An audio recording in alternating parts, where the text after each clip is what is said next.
अल्हम्दुलिल्लाह अब असदुद्दीन अवैसी साहब के साथ मैं भी खड़े रहता हूं और नरेंद्र मोदी की आंखों में आंखें डालकर सवाल करता हूं, अमित शाह की आंखों में आंखें डालकर सवाल करता हूं, क्योंकि ये मुल्क जितना नरेंद्र मोदी और जितना अमित शाह का है उतना ही इम्तियाज जलील और असदुद्दीन अवैसी का है और आपका है। मैं डरता हूं तो सिर्फ अपने अल्लाह से डरता हूं, अपने रब से। गीदड़ की जिंदगी जीने से अच्छा है शेर की मौत मरना चाहेंगे। आप देख रहे हैं कोई मौलाना किसी का नाम नहीं ले रहा है, ये नहीं बता रहे हैं मौलाना साहब कि कुत्ता कौन है। तुम क्यों समझ रहे हैं कि तुम ही हो? देखो देखो कौन, अरे देखो देखो कौन।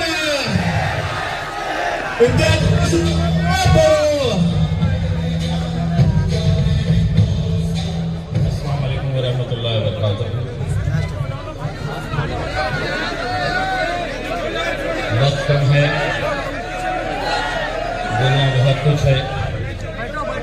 स्टेज पर मौजूद मजलिस इत्तेहाद उल मुस्लिमीन के विदर्भ के, नागपुर के, चंद्रपुर के तमाम जिम्मेदार, बड़ी लंबी लिस्ट है, मैं माजरत चाहता हूँ, हर एक का नाम नहीं ले सकता हूँ।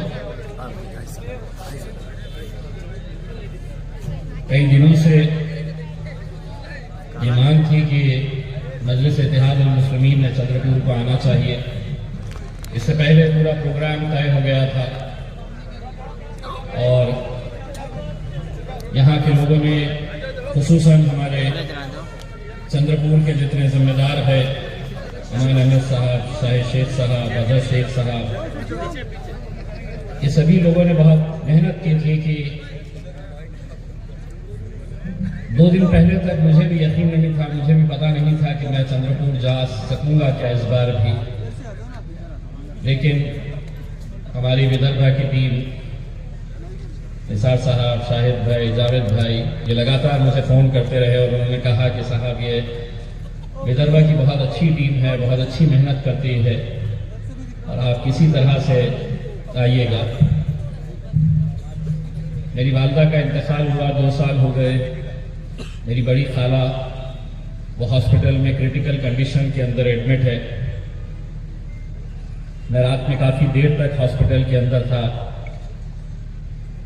सुबह अर्ली मॉर्निंग की फ्लाइट लिया औरंगाबाद से बॉम्बे, बॉम्बे से नागपुर और नागपुर से सफर करते हुए आप लोगों के बीच में आया हूं और मुझे खुशी है, अल्हम्दुलिल्लाह देर आए दुरुस्त आए।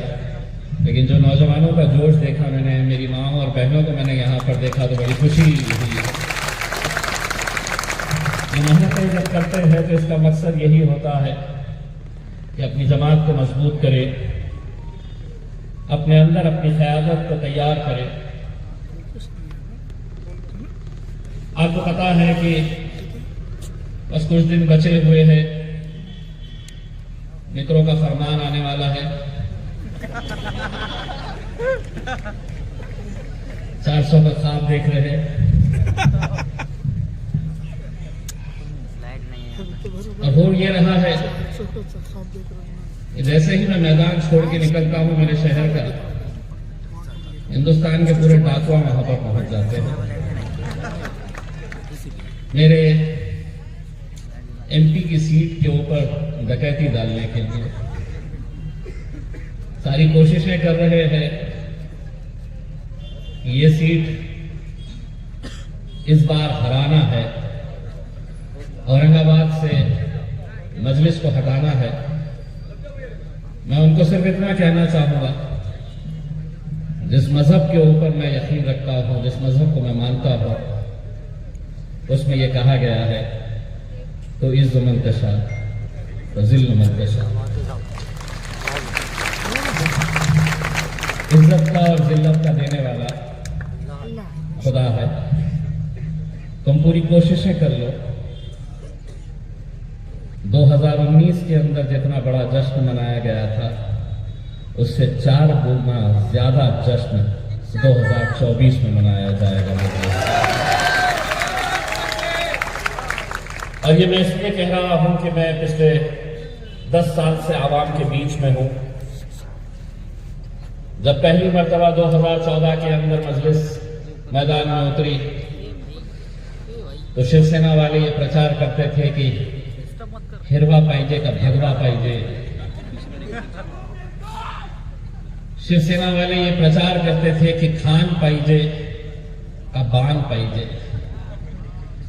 लोगों ने बोले खूब वर्ष आम्ही बाणला बघितलं, आता खान पाहिजे। और अल्हम्दुलिल्लाह 2014 के बाद से लगातार 10 साल आवाम के बीच में 2019 के अंदर जो लोकसभा का चुनाव आया, जहां जाते हैं मीडिया एक सवाल करती है, आप भाजपा की बी टीम है। ये उनकी जबानी नहीं है, ये उन सियासी पार्टियों की जबानी है जो जब हारते हैं तो किसी ना किसी के सर के ऊपर ठिकड़ा फोड़ना होता है, तो बस फौरन मजलिस का नाम ले लिया जाता है कि हमारी हार हुई है तो मजलिस की वजह से।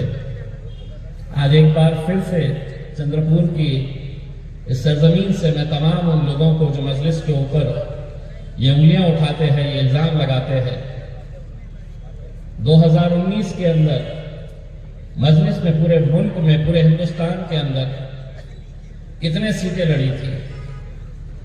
पूरे मुल्क के अंदर खासदार की, सांसद की, मेंबर ऑफ पार्लियामेंट की 543 543 लोकसभा की सीटें हैं। मजलिस पूरे हिंदुस्तान के अंदर 543 में से सिर्फ 3 सीट के ऊपर इलेक्शन लड़ती है। एक हैदराबाद जीतती है, औरंगाबाद जीतती है, और एक बिहार की किशनगंज 3 लाख वोट लेकर दूसरे नंबर के ऊपर रहती है। और इसके बावजूद भी अगर लोग हमसे ये कहेंगे कि आपकी वजह से भाजपा को, तो किसने रोका है हमें 300 सीटें लड़ने से? लड़ सकते हैं, लेकिन हम वहां पर सिर्फ आंकड़े कि मेरी ताकत कितनी है तो मेरे साथ 300 है, 300 सांसद मेरे साथ है। मोदी जी को बड़ा फख्र था, इस बार मैंने 300 लेकर आया, लेकिन उन 300 के साथ साथ उन्हें इस बात का अफसोस भी था, जो इतने सालों से सिर्फ एक शेरवानी को देख रहे थे तो दूसरी परेशानी भी वहां पर पहुंच गई। जिस दिन उन्होंने ये पूछा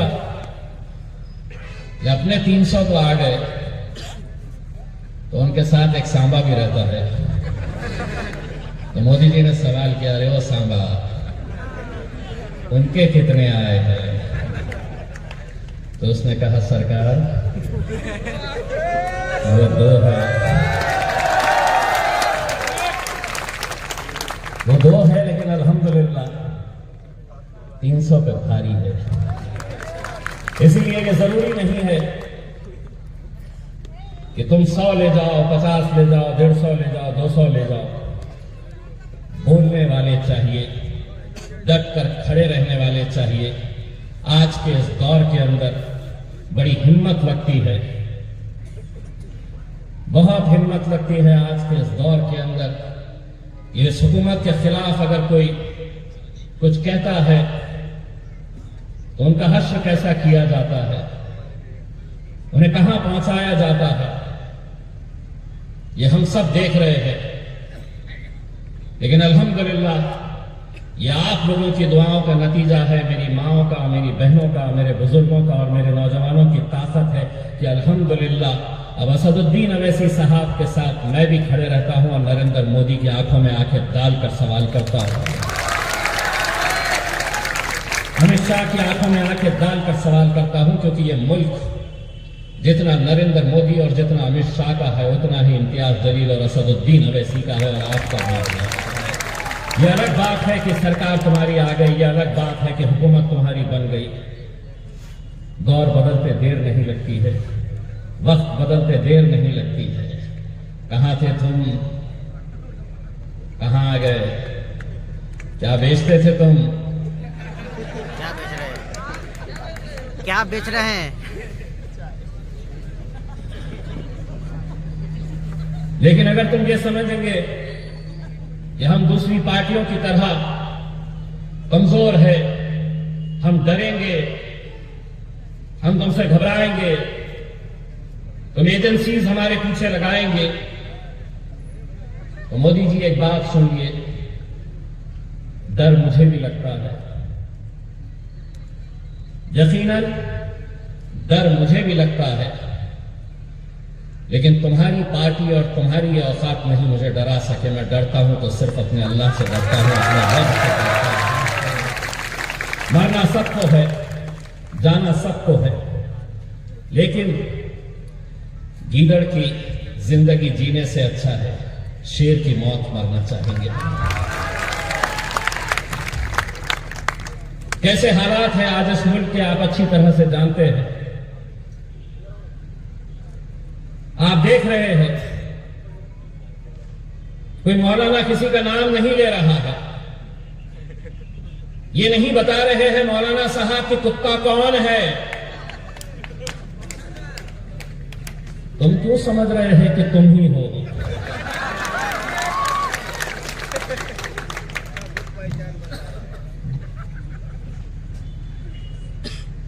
जो उठ रहा है खड़े रह रहा है, जिसके मुंह में जो आ रहा है वो बोल रहा है, उनके ऊपर कोई कानून नहीं है, उनके लिए कोई रुकावट नहीं है। सारी तकलीफ हमसे कि हमने कुछ बोलना नहीं चाहिए, हमने खामोशी से तुम्हारा सुनते रहना चाहिए। नहीं, मोदी जी एक बात सुन लीजिएगा, और सिर्फ मोदी जी ही नहीं, मैं कांग्रेस के, राष्ट्रवादी के, समाजवादी पार्टी के तमाम नेताओं को यह कहना चाहता हूं, 75 साल से तुम बोलते थे, हम सुनते थे, अब हम बोलेंगे और तुम्हारे बाप को भी सुनना पड़ेगा।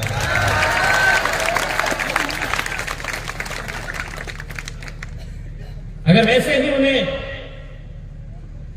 इम्तियाज जलील के खिलाफ कुछ निकालना है, कुछ भी निकाला जा सकता है, लेकिन सवाल यह है कि आज जिस कौम को एक निशाना बनाया जा रहा है, बुलडोजर उत्तर प्रदेश से लेकर महाराष्ट्र में भी आ गया, कोई आवाज उठाने वाला नहीं। कहां गए वो अपने आप को मुसलमानों का लीडर कहने वाले अलग अलग पार्टियों के नेता? सिर्फ चुनाव के वक्त में आएंगे। नहीं, मोदी को हराना है, सेना को हराना है तो हमें वोट दो, हम सेक्युलर पार्टी, हम दिए हैं, पिछले इतने सालों से हम तुम्हारा साथ देते आए हैं, लेकिन जब इस कौम को जरूरत पड़ी, जब इस कौम को यह एहसास हुआ कि मेरे लिए कोई खड़े नहीं रह रहा है, कोई आवाज नहीं उठा रहा है, तब कहीं ना कहीं से तो किसी न किसी को तो उठने की जरूरत है। वो शुरुआत हमने की है। आज एक आवाज है, दो आवाज है, इंशाअल्लाह ये आवाज बढ़ती रहेगी, ये तादाद बढ़ती रहेगी। और जो ये सोच रहे हैं कि पहले एक था, दो थे, आगे कितने आएंगे, तो ना तो हम 100 का ख्वाब देख रहे हैं। जिस दिन 5 आ गए तुम्हारे पार्लियामेंट के अंदर, कच्चे चने चबा देंगे तुम्हारे, यकीन मानिएगा, तुम्हें हम बताते हैं। जो आ रहा है, जिसका जैसे दिल बोल रहा है, भाजपा का एक नेता इतना सा है टिल्लू, इतना सा,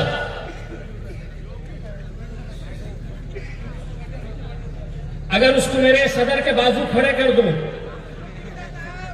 तो मेरे सदर का पैजामे की साइज ज्यादा रहेगी और उसकी हाइट इतनी है।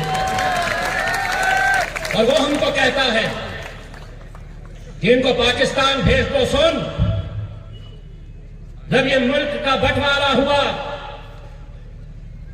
और मेरे बुजुर्गों से पूछा गया कि तुम्हें यहां रहना है या पाकिस्तान जाना है, तो बड़े फख्र के साथ, बड़े गुरूर के साथ हमारे बुजुर्गों ने कहा कि नहीं, इस सरजमीन के ऊपर हम पैदा हुए हैं, इंशाअल्लाह इसी जमीन के अंदर हम दफन होंगे। क्या कानून उनके लिए नहीं है? क्या वो कुछ भी बोलेंगे? पुलिस उनका साथ देगी, हुकूमत उनका साथ देगी। मैं सरकार से एक बात, हर इंसान का बर्दाश्त करने का, हर इंसान का बर्दाश्त करने का एक हद होती है, उस हद को पार मत करो। ये मुल्क हमारा है, ये मुल्क आपका है।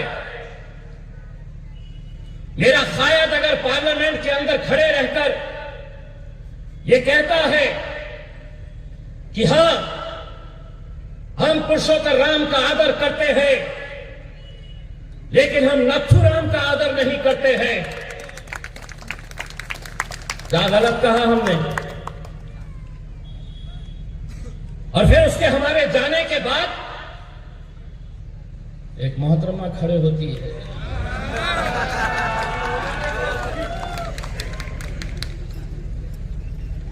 अगर ये भाषण सुन रही है, हमारे मुंह मत लग, हमारे मुंह ना लगे तो ज्यादा बेहतर है। तुम हमारी जबान का मुकाबला कर नहीं सकते। इसीलिए मैंने, जब मीडिया वालों ने मेरे पास आए और मुझसे कहा कि देखिए आपने ये कहा अकोला के अंदर, उसके बाद आपको ये कहा गया, तो मैंने 4 लाइनों के अंदर उसका जवाब दे दिया। अगर किसी बदतमीज इंसान से बहस हो तो हार मान लेना चाहिए। अगर किसी घटिया इंसान से बहस हो तो हार मान लेना चाहिए। इंसान कितना भी अच्छा हो, कुत्ते से अच्छा भौंक नहीं सकता।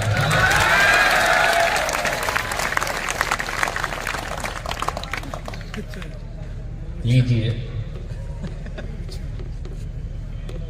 तेरे जैसे 56 आए, मेरे जैसे 56 आए, कहां आए?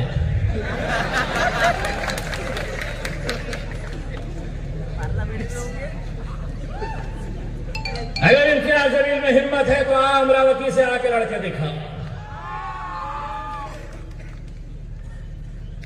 चल दिला दे मुझे सर्टिफिकेट बोगस,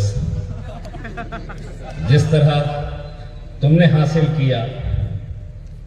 5 साल सत्ता के मजे लूटे बोगस सर्टिफिकेट के ऊपर, और मैं नहीं कह रहा हूं, हाई कोर्ट ने कहा है।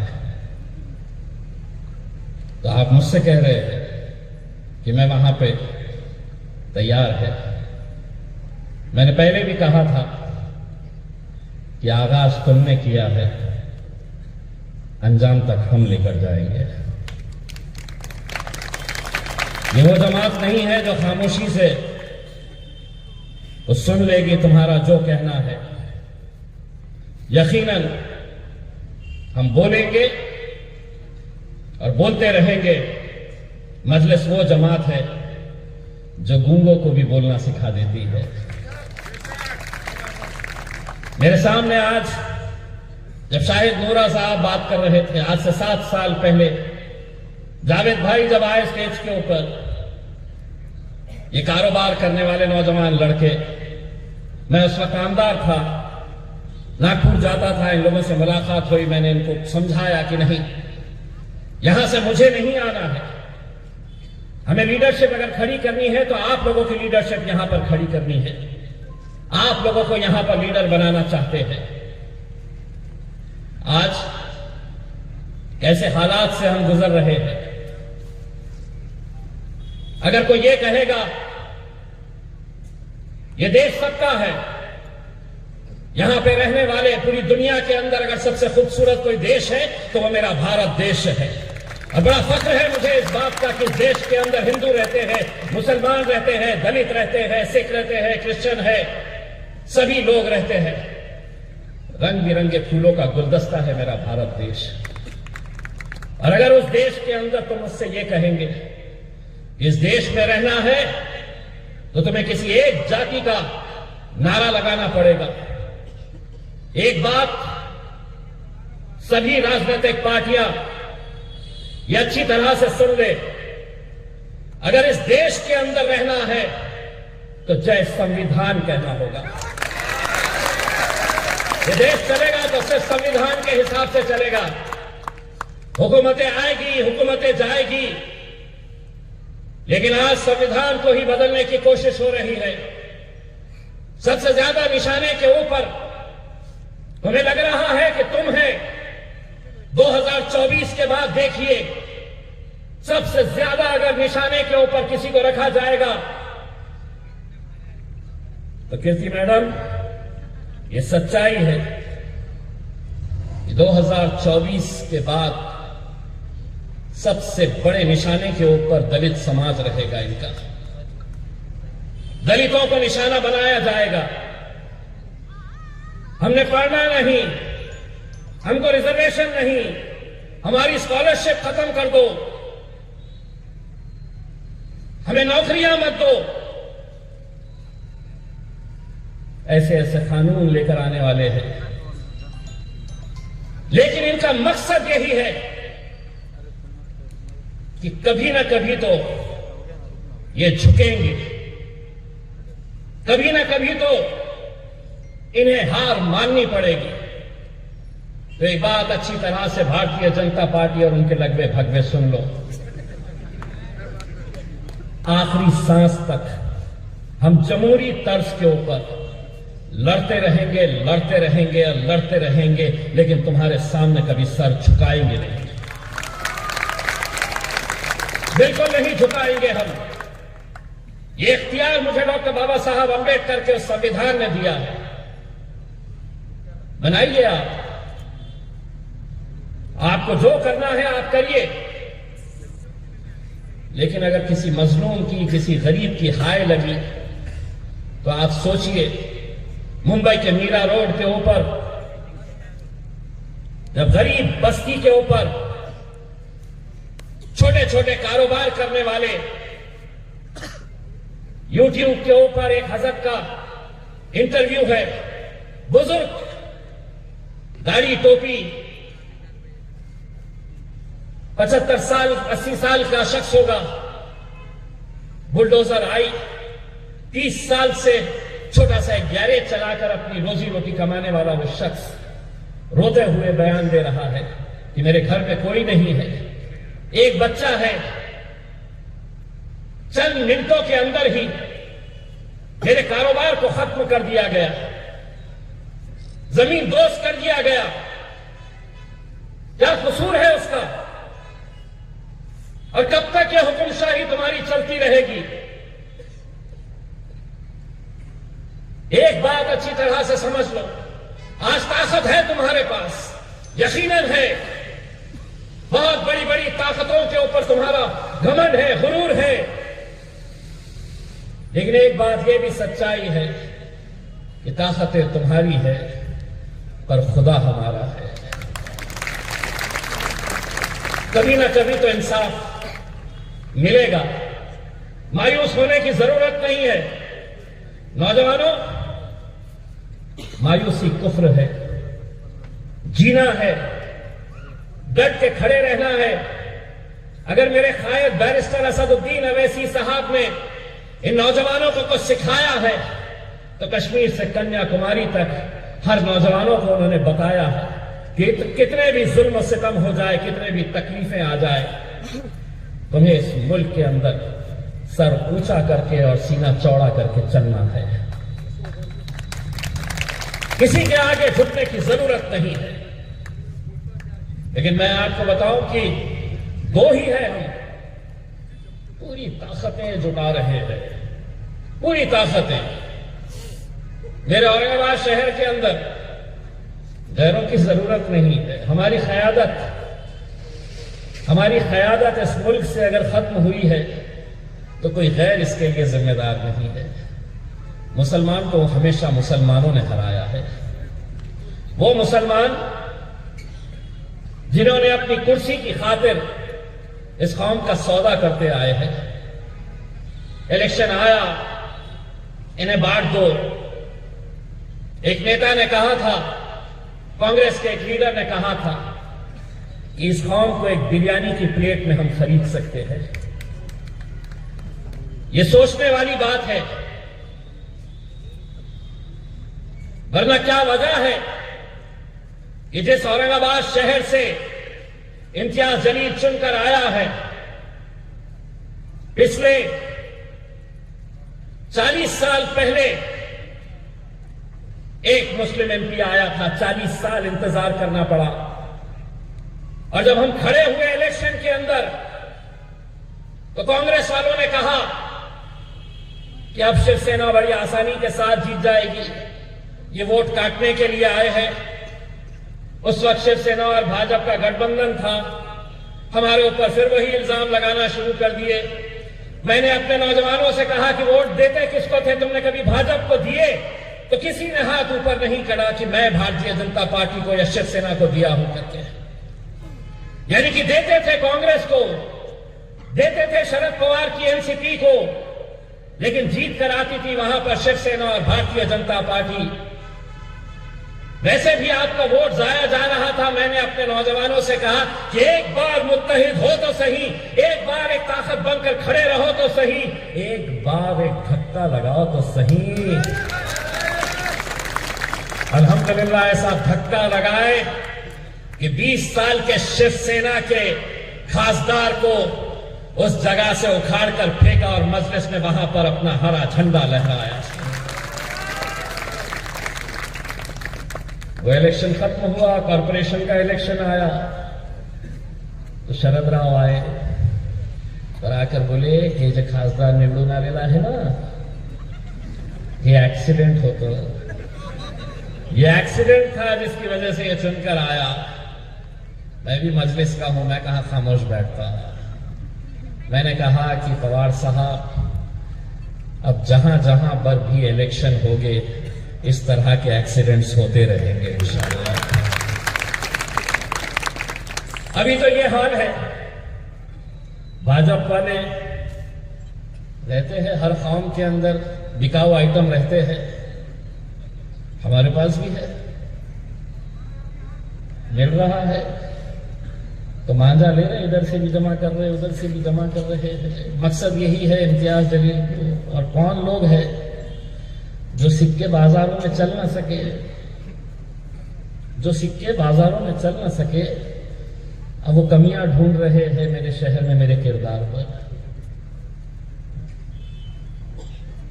आज मुझे इस बात का फख्र है और मैं आपको यकीन के साथ कहता हूं कि हिंदुस्तान के नतीजे क्या होंगे मुझे पता नहीं, लेकिन मेरे जिले का, चाहे वो हिंदू हो, दलित हो, सिख हो, क्रिश्चियन हो, ईसाई हो, मैं आपको यकीन के साथ कहता हूं इलेक्शन के दिन वो जाएगा तो सिर्फ पतंग के ऊपर मोहर लगाकर आएगा।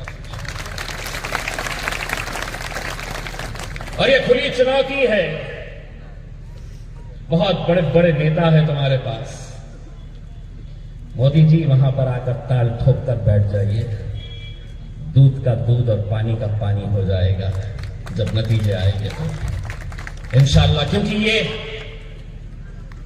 ये इलेक्शन लोग कहते हैं कि तुम जीतते कैसे हो, 14 में जीत गए, 19 में जीत गए, जीतते कैसे हो? मैं कहता हूं कि मैं वोटों से ज्यादा दुआओं से जीतता हूं अल्हम्दुलिल्लाह। मुझे मालूम है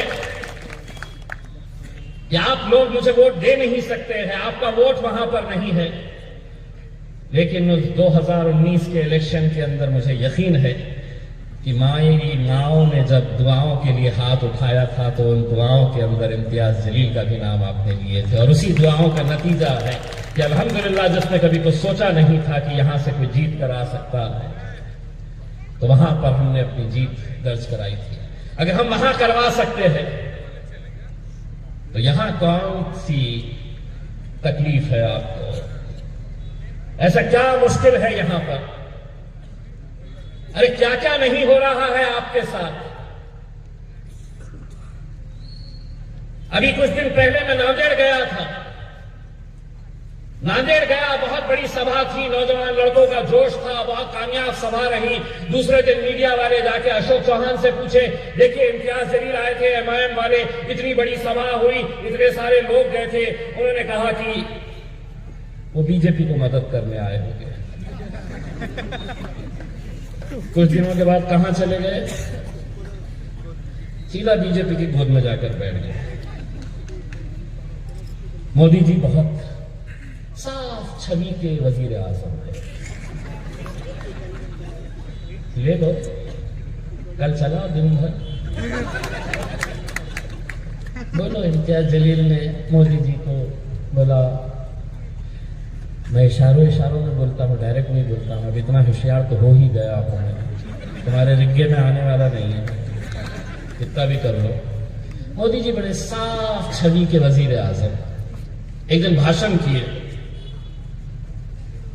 एनसीपी मित्रों, 70,000 करोड़ का घोटाला। मैं पहले पत्रकार था, 24 साल, मुझे मालूम है एक घोटाला था। तो घोटाला काय का था? मुझे मालूम था कि दादा का घोटाला सिर्फ सिंचन का घोटाला है, 70,000 करोड़ का। मोदी जी ने अपने भाषण में कहा 70,000 करोड़ का घोटाला, सिंचन घोटाला, बैंक घोटाला, खनन घोटाला। 8 दिन के बाद जिसके बारे में बोल रहे थे उनको गले लगा लिए, आ जाओ, तुम भी आ जाओ। कितनी साफ छवि के, तालियां बजाओ मोदी जी।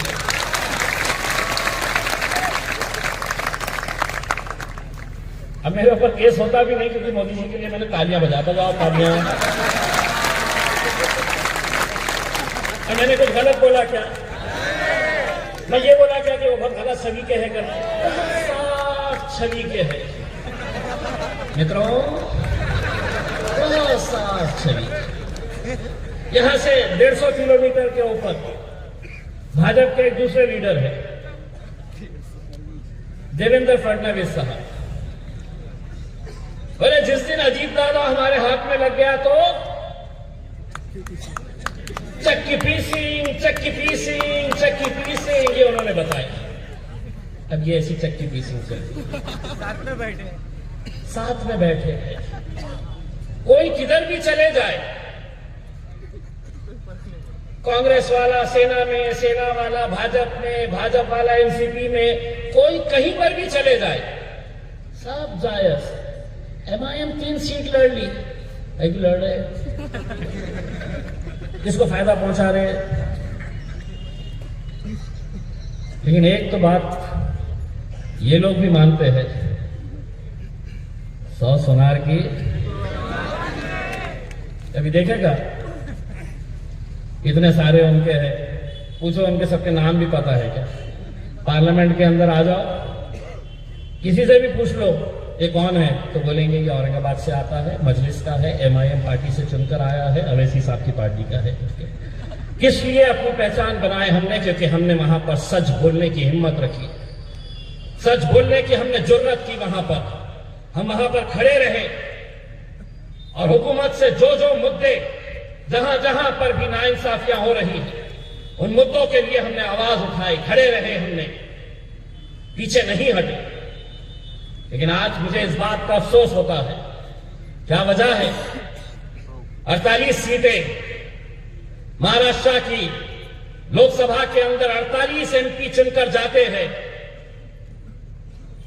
सिर्फ वोट लेना, एक भी चुनकर नहीं लाएंगे, उन 48 के अंदर सिर्फ एक मुस्लिम एमपी चुनकर आता है और वो आपका बेटा, आपका भाई, आपका दोस्त इम्तियाज जलील चुनकर जाता है, सिर्फ अकेला एक। तो हमारा वोट लेंगे और ऐवान के अंदर जाकर तुम बैठेंगे बड़े खुश। कांग्रेस के एनसीपी वाले, अरे जान लेना आपका कॉर्पोरेटर तो बना ही ना, बस गली का नेता बन के रहो, खुश रहो। मेरी ख्वाहिश है कि चंद्रपुर से भी लोकसभा के अंदर आप जा सकते हैं अगर आप मुत्तहिद रहे तो। आप असेंबली के अंदर जा सकते हैं। इतने सालों तक क्या हो रहा है, क्या कर रही कौम? कोई नेता आ रहा, उसके लिए शतरंजियां बिछाने का काम कर रहे हैं, कुर्सियां बिछाने का काम कर रहे हैं, बारात सज रही है, दूल्हा वो बन रहे हैं, हम नाचने का काम कर रहे हैं, घोड़ी पे वो चढ़ रहे हैं, हम घोड़ी के सामने डांस कर रहे हैं। अब हम आए हैं, अब दूल्हे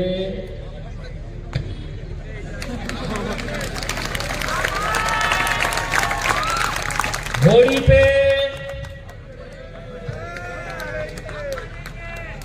कितने चढ़ने को तैयार है? ओ चाचा, तुम्हारी शादी हुई थी, आप कहाँ घोड़ी के लिए होंगे? सबसे पहले दोनों हाथ ऊपर कर डाले।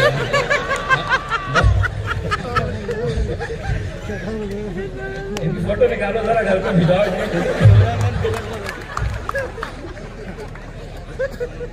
ये एक पैगाम हमने दिए हैं मेरे भाई। जीत और हार वैसे भी तुम्हारे हाथ में कुछ नहीं है। अगर तुम एक सीट अगर जीत रहे हैं, अगर तुम्हारा वोट अगर जाया हो रहा है, तो क्यों ना अपनी किस्मत आजमाई जाए, क्यों ना अपनी एक ताकत दिखाई जाए।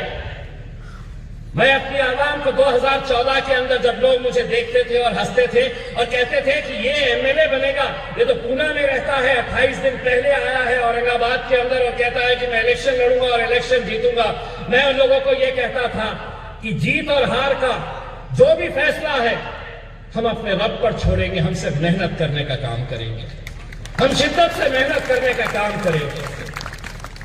तो लोग ये सोचते थे कि कैसे जीतेगा, कहां से जीतेगा। हमने अपने नौजवानों से कहा था कि अगर इम्तियाज जलील अगर 50,000 वोट लेकर अगर हार भी जाता है तो उस हार में भी हमारी जीत रहेगी, क्योंकि 50,000 मुसलमानों को हमने मुत्तहिद करने का काम किया है। आज हमारे साथ हमारे दलित भाई है, धनगर समाज खड़ा हुआ है, मराठा समाज खड़ा हुआ है, सभी वो वंचित घटक जिनका इस्तेमाल इलेक्शन के वक्त सिर्फ वोट डालने के लिए किया जाता है। रबर स्टैंप की हैसियत दी गई है तुम्हें कि हम हर 5 साल के बाद आएंगे और तुम्हारा काम है कि सिर्फ वोट डालते रहना।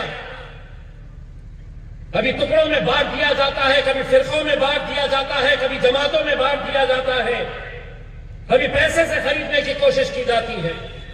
जीत कैसे होती है? एक ऑटो रिक्शा वाला जिसको कांग्रेस के एक उम्मीदवार ने मेरे शहर के अंदर 20,000 रुपये दिया, रात में उसकी बस्ती में गया, गरीब ऑटो रिक्शा वाला था, मोहल्ले के लड़कों को जमा किया गया, उसको पैसे दिए गए, उसको वादा किया गया कि मैं चुनकर आऊंगा तो तुझे और पैसा दूंगा। दूसरे ऑटो रिक्शा वालों ने उससे कहा कि भाई तू इस पैसे को हाथ मत लगाना, इस बार इंशाअल्लाह हम इम्तियाज जलील को चुनकर लेकर आएंगे, तुझे अगर पैसे चाहिए तो मैं लाकर दूंगा। वो ऑटो रिक्शा वाला सोचा कि ये कहां से लाकर देगा, ये खुद ऑटो रिक्शा चलाता है। उसने अपने ऑटो रिक्शा की चाबी निकाली और उसने कहा कि लगा तो मेरा ऑटो रिक्शा तू बेच दे, लेकिन इम्तियाज भाई को धोखा नहीं देना है। ये जज्बा आपके अंदर पैदा करना है मेरे भाई। बहुत कम वक्त है हम लोगों के हाथ में, 5 साल में एक मर्तबा आता है।